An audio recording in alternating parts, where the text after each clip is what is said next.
If you're going through a breakup right now, then you need to watch this video, because I'm going to share with you the things that make the process so much easier, that makes the process of letting go so much easier, and that will make moving on and opening yourself up to love eventually so much easier. And you're going to be glad in 3 months, 6 months, a year from now that you actually watched this video, okay? So your future self will thank you, but you have to watch it.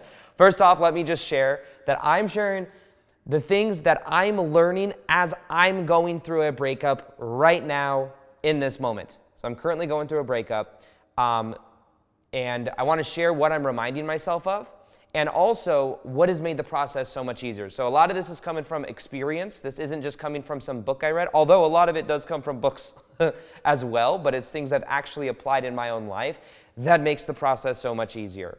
So the first thing to understand about this whole breakup that you're going through is that it's important to remember that there's nothing wrong with you. This was something that I internalized, not this last breakup, but there was a breakup before that that was very challenging. They're all challenging in their own ways.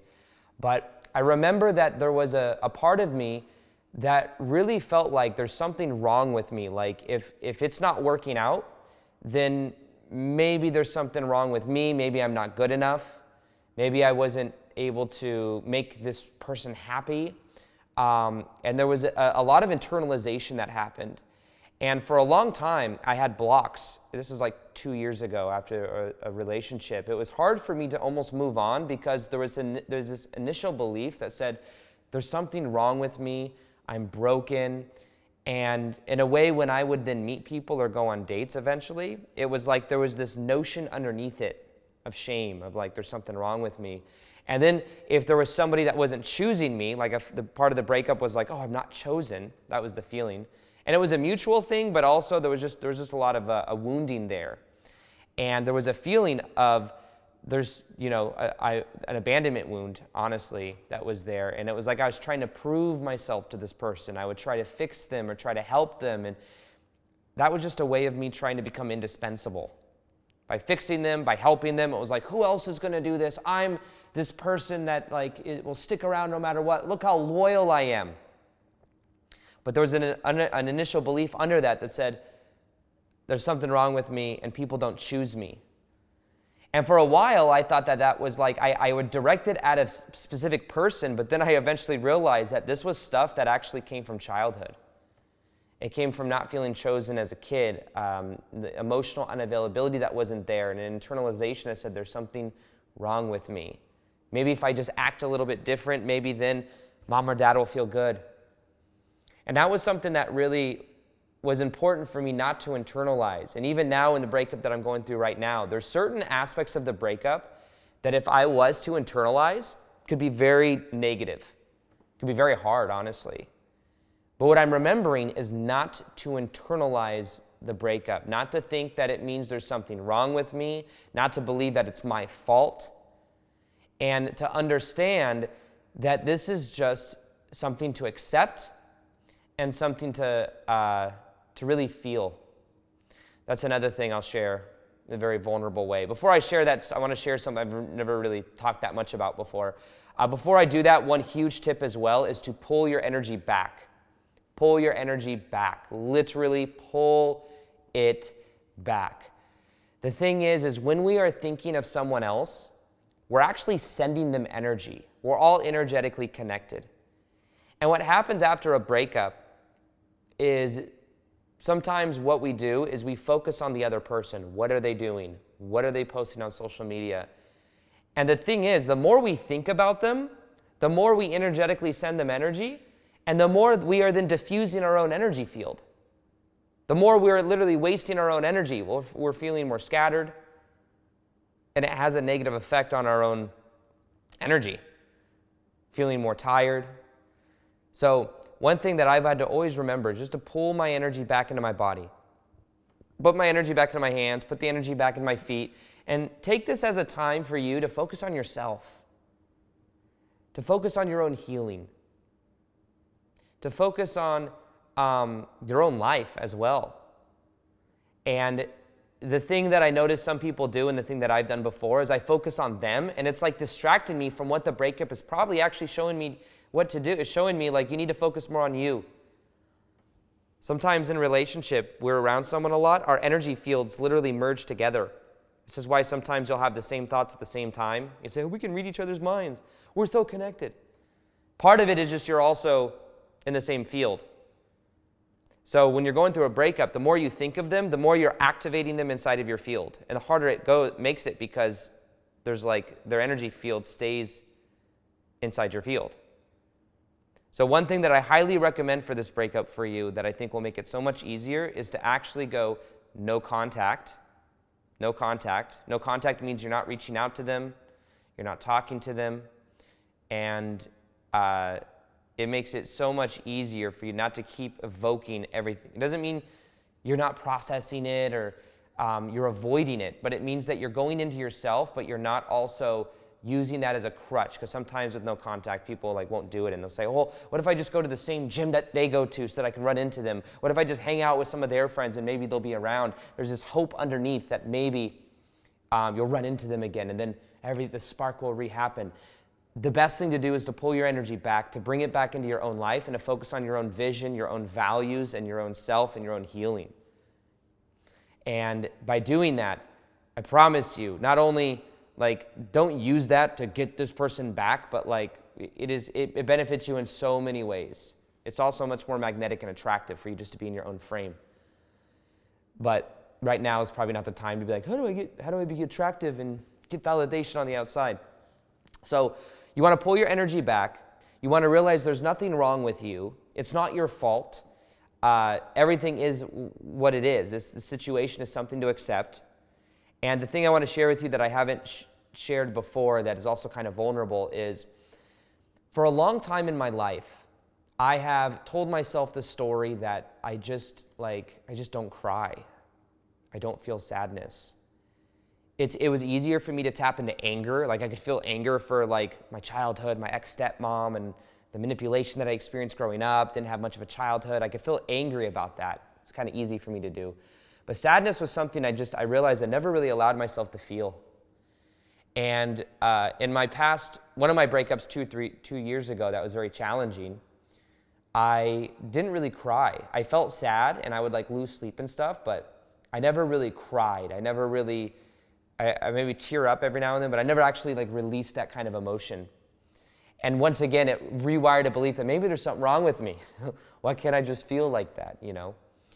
And recently, ironically enough, stuff came up in my relationship a few weeks ago when I was doing that of a breathwork training that I went through. I became certified in a certain type of breathwork. And when I did this training, part of it is you go through many different levels of breathwork. And I did breathwork 2 or 3 times, and it was one of the most transformative experiences of my life, even more powerful than that of certain plant medicines and stuff like that.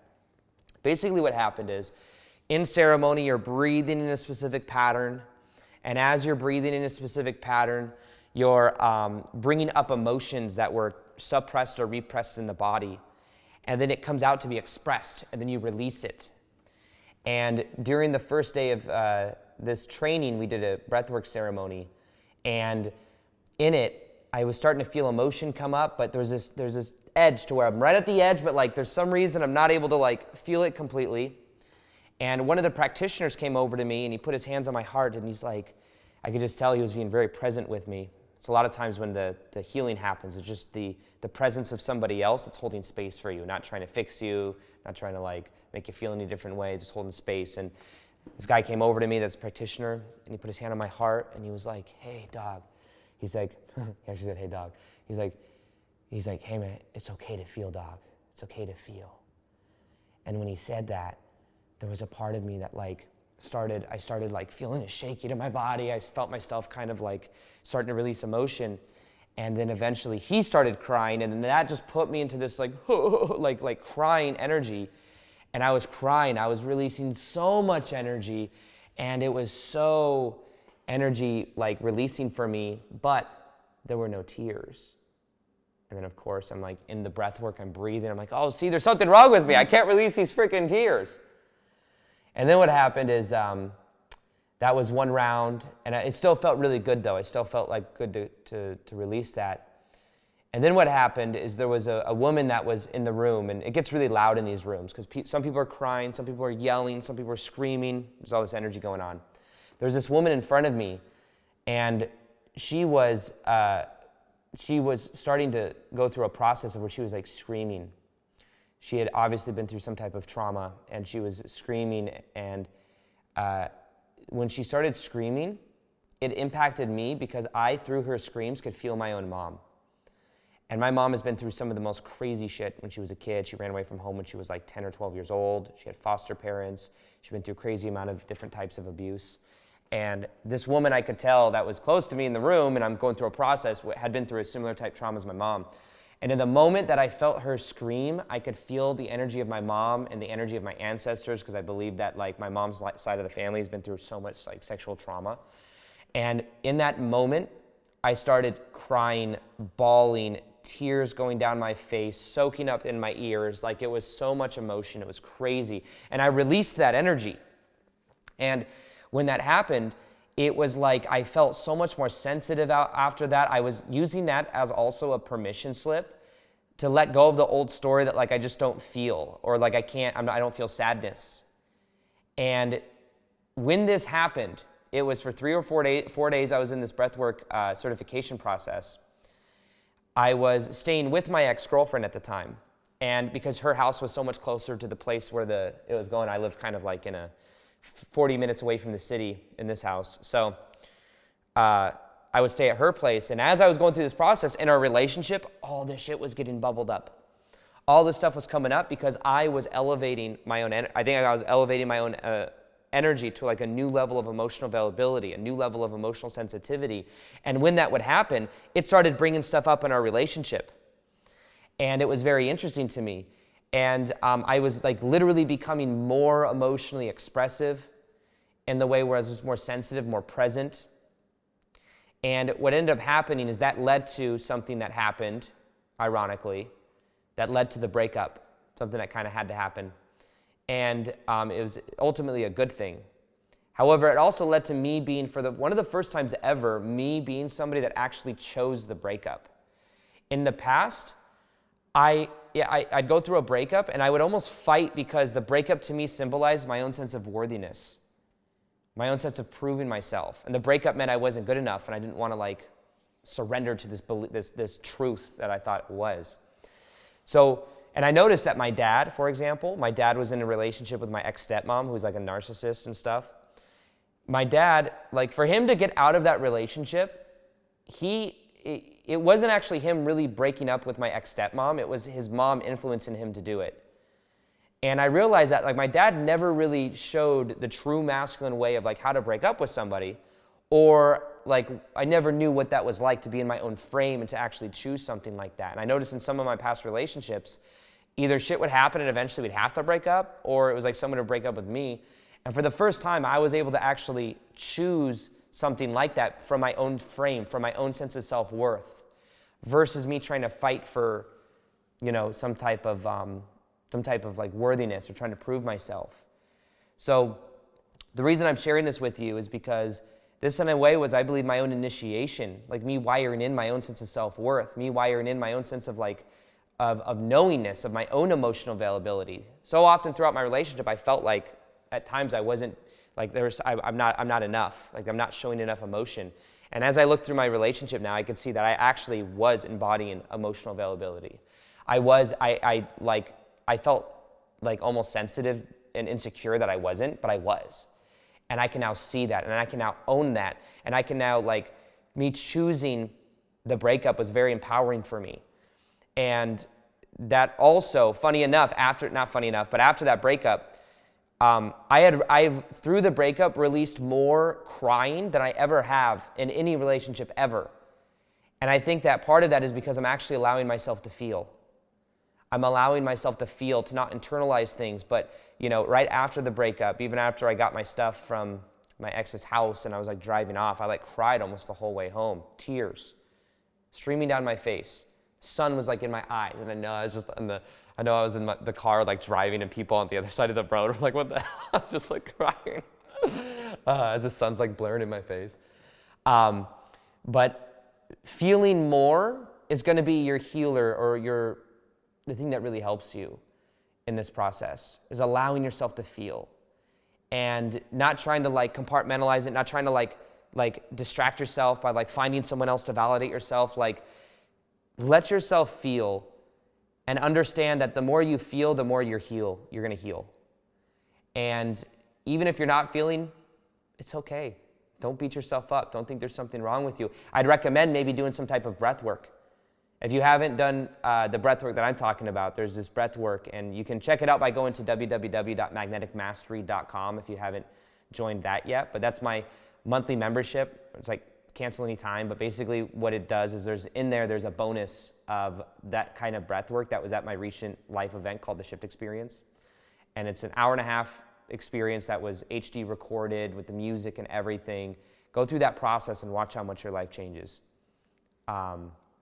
This is something that like it brings up the energy and allows you to feel so much more free, and it really helps you let go of the past, I found. A couple other quick tips is do no contact, and to the best of your ability. Another thing I would highly recommend is muting or blocking them on social media.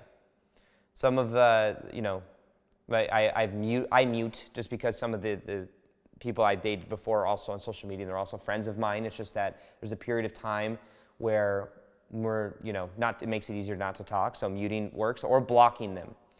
If it's a toxic relationship or something you feel called, blocking them can also be very powerful, because then you're not going to see their stuff anywhere. And it makes it so much easier just to move through when you're not seeing them and activating their energy inside of your energy field. And if you want to learn one of the most powerful processes and really learn how to apply no contact in the most powerful way, this video right here will change your life and will make this process so much easier. If someone goes no contact on you, the things you do next are very important in understanding how you can switch the energy field back or completely let it go.